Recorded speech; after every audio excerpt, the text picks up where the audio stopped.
what the Packers are going to do generally. And now that the first burst of free agency is done with, we have about a month till the draft, Ren. So, like in your mind, let's stick on defense for a minute.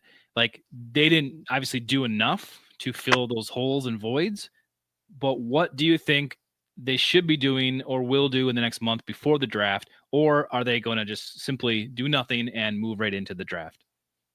I don't think there's really much to do there, Tay. The comp pick formula didn't, based on especially the last signing with Rasheed Walker in Carolina, they're not going to quite get the comp pick haul that we had hoped for. But I don't think they're going to, bring in another free agent that's going to mess with any of those comp picks they've already got set. Really kind of looks like they've got a 3, a 4, a 5, and a 6 for the guys who went out the door this year, which still isn't a bad haul. And then you add in, obviously, the extra 4 for Rashawn Gary, which was, we were all over the moon that they got that for him. So a nice little haul coming into the 27 draft with that.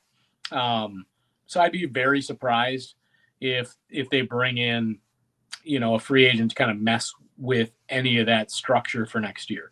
Now, that's not to be said that, there's an aged – they still don't really have the run stuffing, middle line defensive tackle that they want.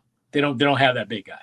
Now, could that guy be out there in an older free agent still potentially? I think possibly, on a 1-year deal. That's something I could see. I could see that maybe even more after the draft that they would address that. Let's jump back to the offense, generally speaking, like I did with the defense run. I want to know what you think the Packers will do in this next month in free agency, if anything, or are they just letting it ride to the draft to kind of like bolster their depth positions on the offense? I think even with the backup quarterback piece, Tay, I think they're going to let it all ride. I think they're going to just – obviously we saw the re-signing of Aaron Mosby, and he's really for a depth special teams piece, 200 special team snaps. He plays on the punt game, plays in the punt return game, plays in the kick return game, the kick coverage game, and the field goal block team. So essentially he plays all special teams. Everywhere. He can do it all.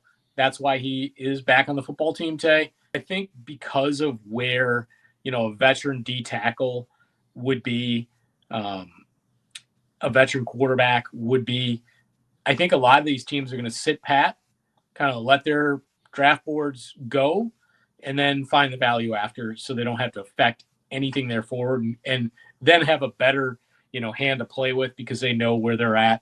I don't think you'll see much movement at all from most teams in the NFL here forward. I agree. I think this is done. I'm expecting the next month to be pretty quiet on the Packers front. Just they're preparing, doing their thing.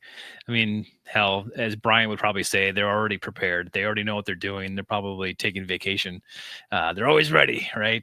But they're on vacation, man. Brian Gutekunst never sleeps. So that to me, never sleep. They're not doing anything.